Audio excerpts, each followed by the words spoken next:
kwentong kotsero, barbero, hearsay, or news that is not substantiated without proof.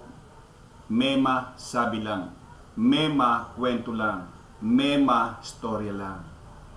Yan po ang kwentong kotsero, barbero. Kaunting kalaman sa kasulatan. Magandang araw po sa bawat isa. Pilipinas nga ba ang offer? Marami ang nagsasabi at nagkukwento na ang Pilipinas ay ang offer ng kasulatan sa Genesis. Tama po ba naman ang kanilang mga kwento? O isa lamang itong kwentong kotsero at kwentong barbero? Sapagkat napakarami po ang nagkiklaim na di umano ang Pilipinas ay ang offer ng kasulatan. Pakatandaan po natin yung Kawikaan 36. Siyempre, ito po ang gagamitin natin na basihan, na panukat doon sa sinasabi nila. At sino ba naman itong mga tao na nagpapatotoo? Sila ba ay may espiritu ni Abay Yahweh? Sila ba ay kinasihan ng espiritu para sabihin nila na ang bansang Pilipinas ay ang offer? O, titingnan natin doon sa Wikipedia, sapagkat napakarami po ang nagkiklaim na iba't ibang bansa na di umano yung kanilang mga lugar, yun din daw ang tinatawag na offer na sa kasulatan. Ano ba ang hiwaga ng offer at bakit ito ay pinag-aagawan? Para maintindihan natin, sapagkat kung puro haka-haka at sariling opinyon ang pagbabasihan, isang malaking kasinungalingan po yan na dadalhin at daladala noong nangangaral na di umano ang Pilipinas ay offer. Ano po? Hindi tayo pwedeng magdagdag, magbawas ng nasa kasulatan. Pwedeng i-claim nila na yan ay nasa kasulatan, ano ang katibayan? Para sabihin mo na ang bansang Pilipinas ay offer. O baka naman yan ay ikinapit mo lamang sa iyong relihiyon. Kung ikaw man ay isang pastor o isa kang mangangaral. At yung iyong pinangangaralan ay tinatawag mo mga operian. Baka ganun lamang yan.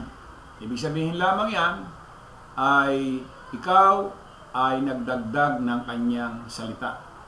At yak, masusunduan kang sinungaling. Pupuntahan po natin yung nasa Wikipedia. At saka yung mga tao na nagpapatotoo. Sino po ba itong mga tao na ito na nagpapatotoo na itong bansang Pilipinas ay offer? At titinan din po natin sa kasulatan, meron bang nakalagay na ang offer ay Pilipinas? Ano po? Tungayan po natin. So, base po dito sa Wikipedia, offer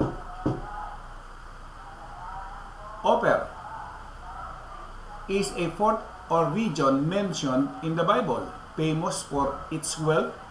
King Solomon received a cargo from Ophir every 3 years, 1 Kings 10:22, which consisted of gold, silver, sandalwood, pearls, ivory, apes, and peacocks. Contents: biblical references, archaeology, theorized location o teorya lang. Ano ho yan? India, Pilipinas, Africa, Americas, Solomon Island. Ibig sabihin lamang po ay teorya lang. Hindi sila sigurado. Kasi nakalagay, theorized locations, India, Philippines, Africa, Americas, Solomon Islands. Biblical references. Offer in Genesis 10, the Table of Nations is said to be the name of one of the sons of Joktan.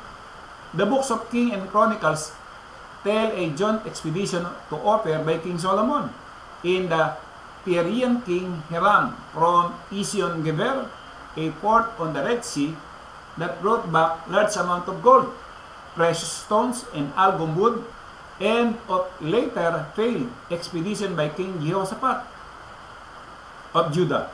The famous gold of Ophir is referenced in several other books of the Hebrew Bible. In Septuagint, other variants of the name are mentioned. Oper, Soper, Sopier, and Soper. The New Testament Apocrypha book, Cave of Treasures, contain a passage in the children of Oper that is Sem appointed to be their king Locoron, who built Oper with the stones of gold. Now all the stones that are in Oper are of gold. So ito, yung mga sinasabing theorized location, India. Hindi ko na ho babasahin. Dito pa lamang, medyo negatibo na ho. Bakit? Teorya lang ho yan. Speculate lang ho yan. O guessing lang. So walang matibay. Walang matibay na basihan. Puntahan naman natin ngayon kung sino ba itong mga tao na nagpapatotoo na ang Pilipinas daw ay ang Oper. Ito po yung nagsasabi na yan daw pong Pilipinas ay ang Oper. A comparative study of the two most prominent Operians or Filipino authors claiming that Philippines is Oper.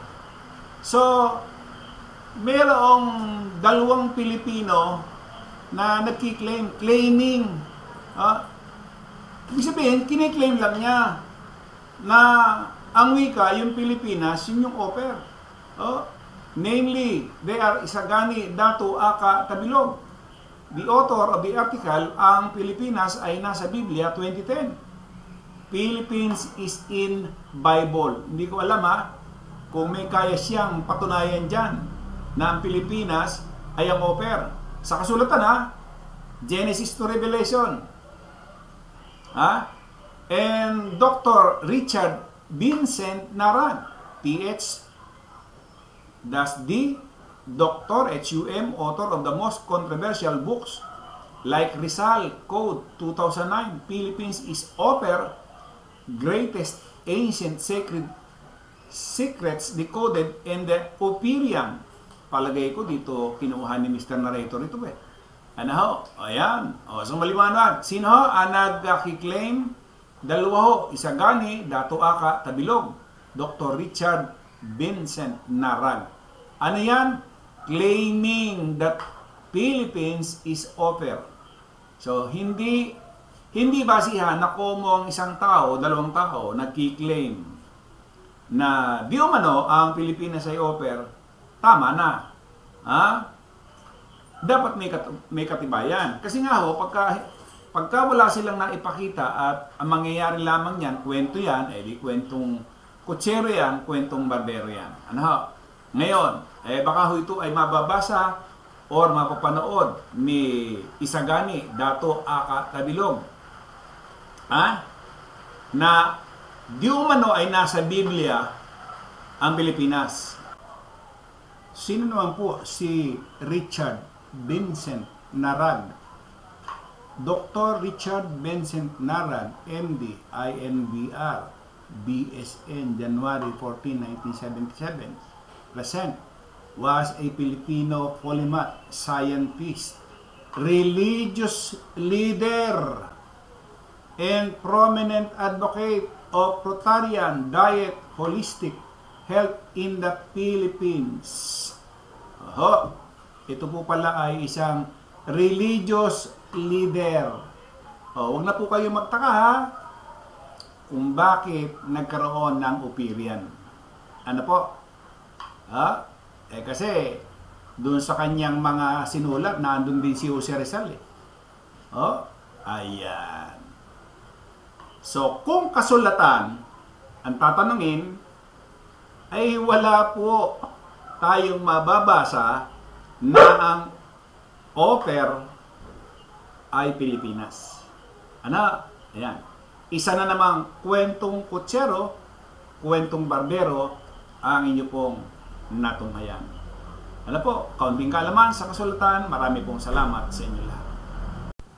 Kwentong kutsero, barbero, hearsay, or news that is not substantiated without proof.